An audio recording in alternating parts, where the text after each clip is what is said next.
Good evening and welcome to Real Talk with Tamara. As you guys come into the room, please hit the like button. Also, if you have not subscribed to the channel, please subscribe to the channel. I hope that you guys are doing okay on this evening. I know that I am. I always express the importance of hitting the like button because the like button helps to keep the video on the algorithm. Okay, so like, share, subscribe, comment, all of those great things. Okay. Um, I wanted to talk about um CJ Davis, okay. There was a big bust.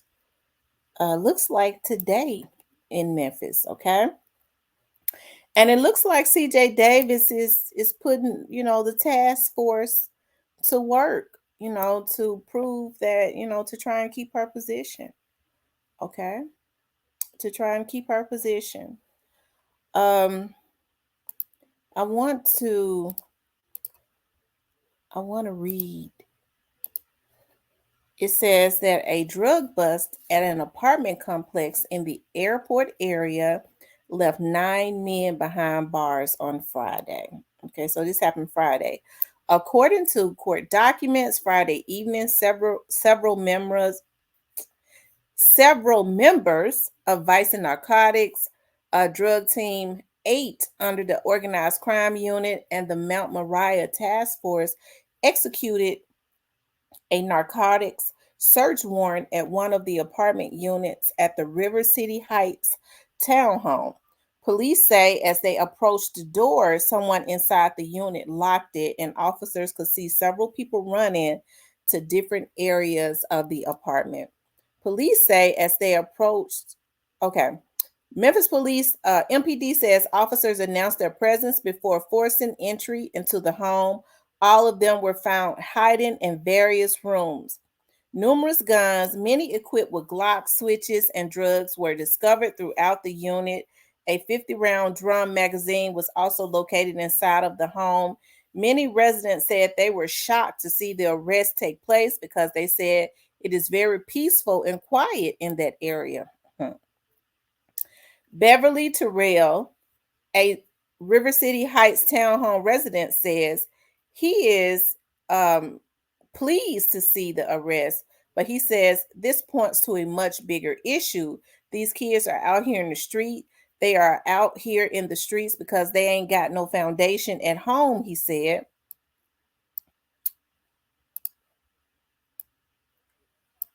Um, Police say two of the men, Mytario Brown and Jimmy Kent, are convicted felons.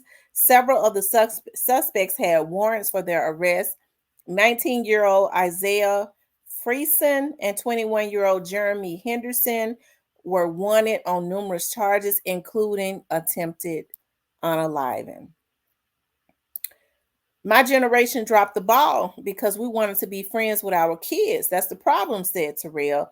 Police say all of the men refused to answer any questions regarding the weapons they were found on the scene. That were found on the scene. Okay. And I guess these are the suspects right here. Okay. Oh, Lord.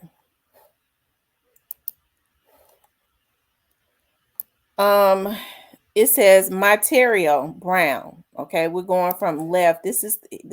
He's 38 years old. This is the oldest one. This is Materio. Right here, top left, 38 years old.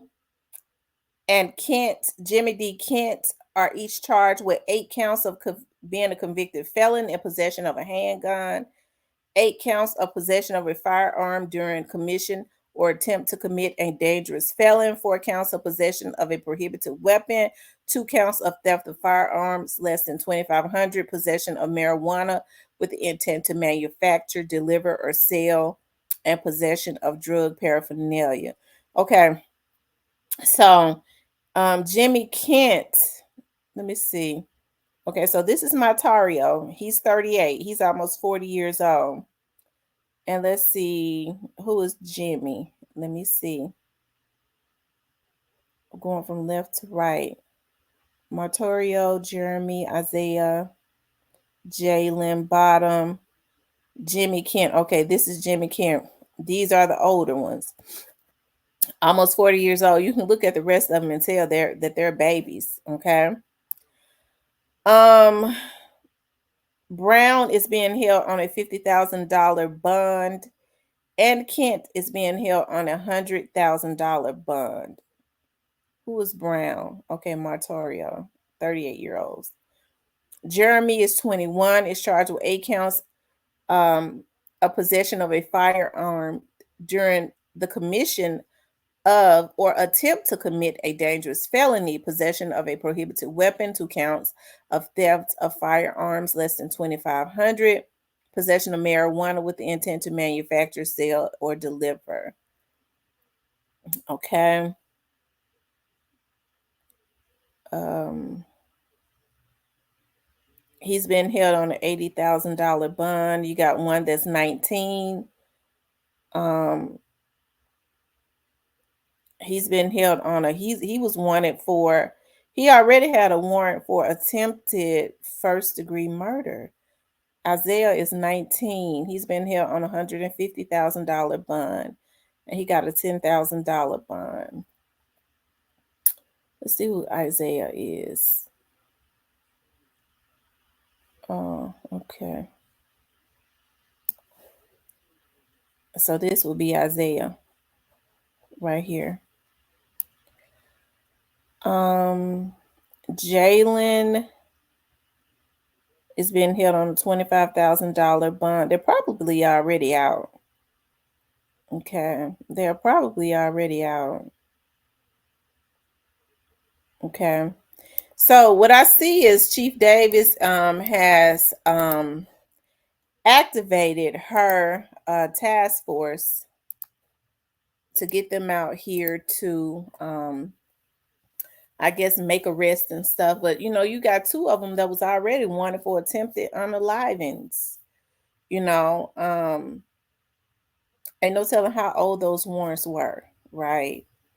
But they went into the house, and I'm willing to bet you that all of them are back out. But I guess it's got to look like she's doing something, right? And as I always say, nothing is going to change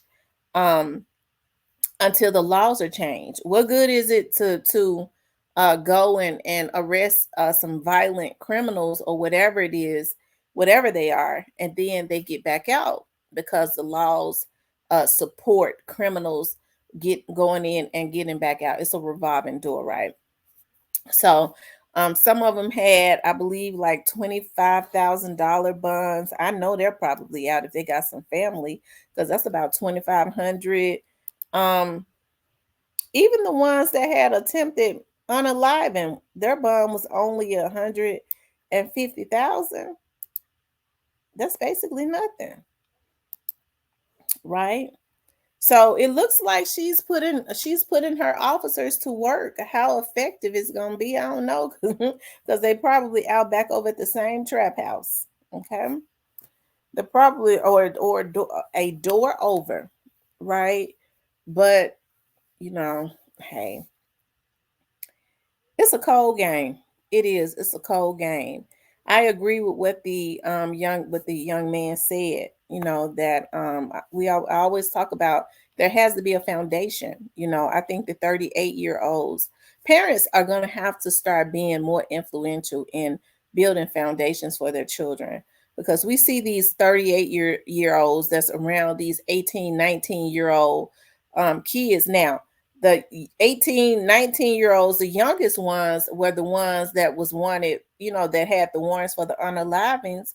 And see, this proves that what they do is they send these older ones that are almost 40, they send these young dudes out to do the ultimate. That's why they hang around them, because they're easier to influence, right? No 38, 39, 40-year-olds should be running with 18, 19-year-old boys unless they're trying to be positive role models to them. They should be ashamed of themselves, They should.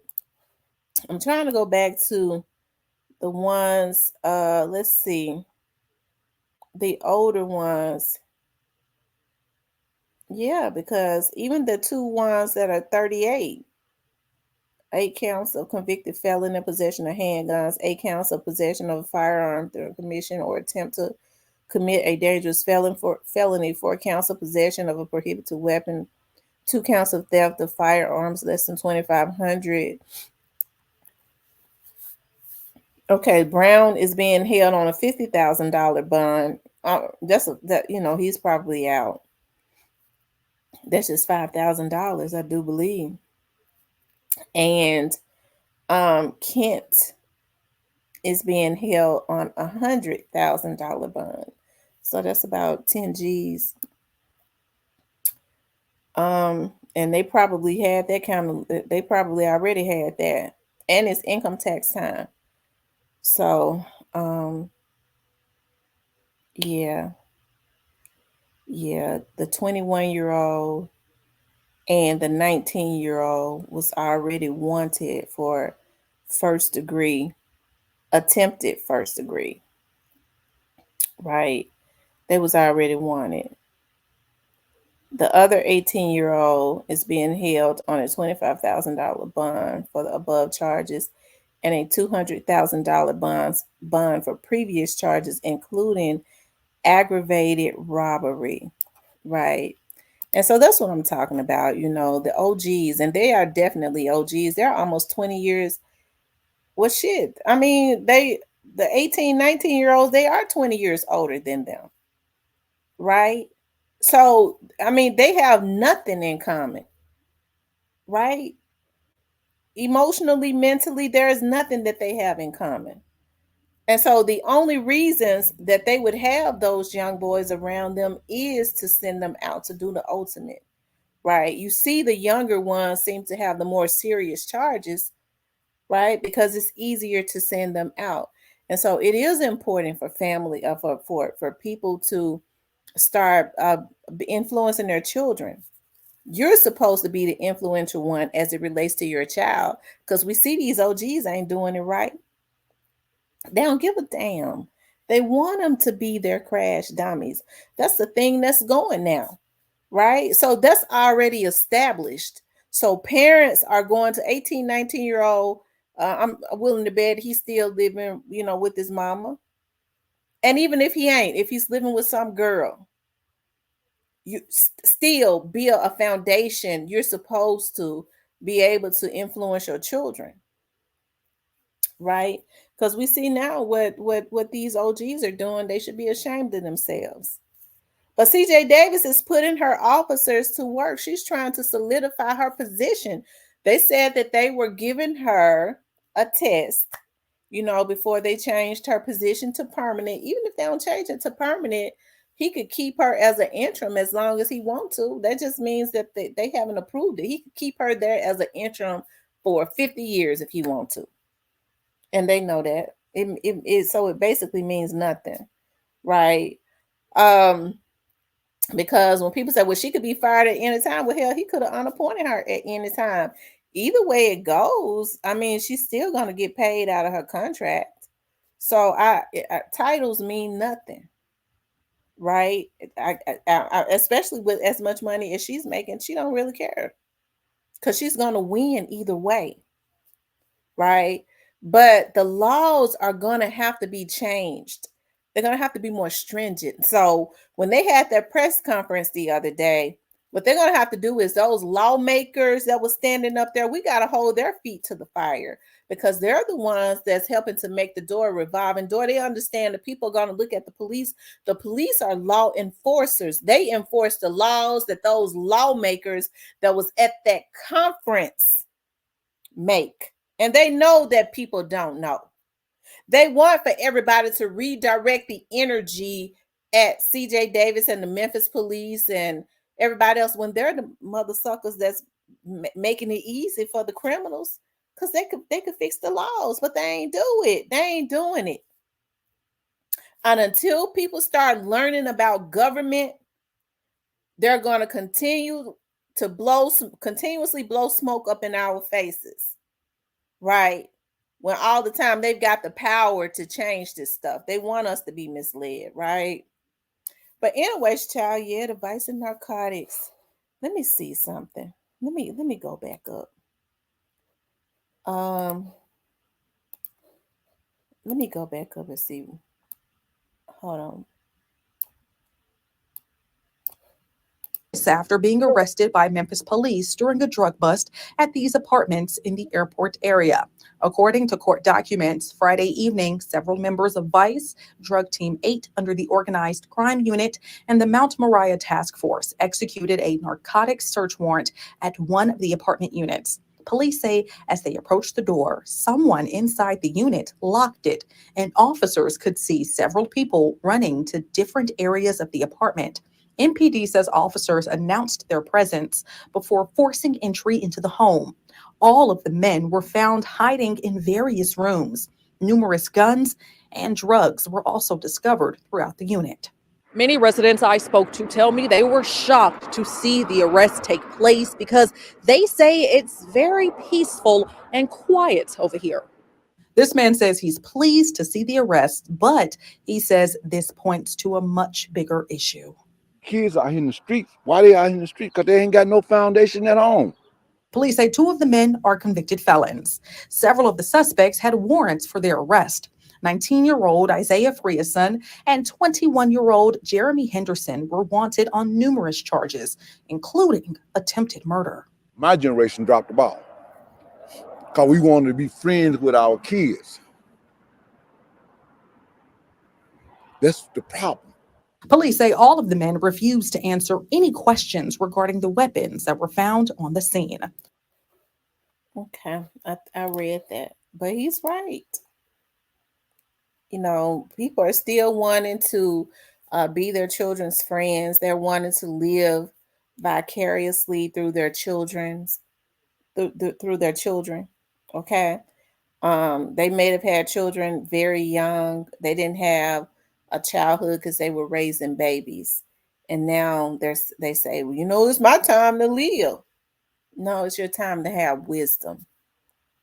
So they love to see their children doing things that it's doing things that they may not have gotten the opportunity to do. So they want to party with them, smoke with them, all of that. Hey, to each his own, but to me, I don't smoke, okay? But I could never smoke with my children.